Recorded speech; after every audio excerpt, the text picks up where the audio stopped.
নিজের সর্বশক্তি দিয়েও তুলতে পারছেন না বিশাল এই মাছটিকে। ৩০ কেজি ওজনের এই কাতল মাছটি বিক্রি হয়েছে প্রায় ৬৮,০০০ টাকায়। আলীর নাম দিলে সত্য অনেক বেড়ে যায় ইনশাল্লাহ। পরে মাছটি আড়তে আনা হলে এক নজর দেখতে সেখানে ভিড় করেন উৎসুক জনতা।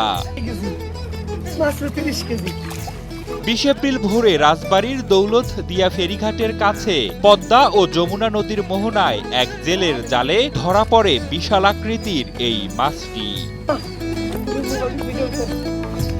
পরে দৌলত দিয়ার এক মৎস্য আড়তে এনে উন্মুক্ত নিলামে মাছটি বিক্রি করেন ওই জেলে। স্থানীয় এক মাছ ব্যবসায়ী প্রতি কেজি ২,২৫০ টাকা দরে মাছটি কিনে নেন। পরে তিনি কেজিতে ৫০ টাকা লাভ ধরে এক প্রবাসীর কাছে মাছটিকে বিক্রি করে দেন।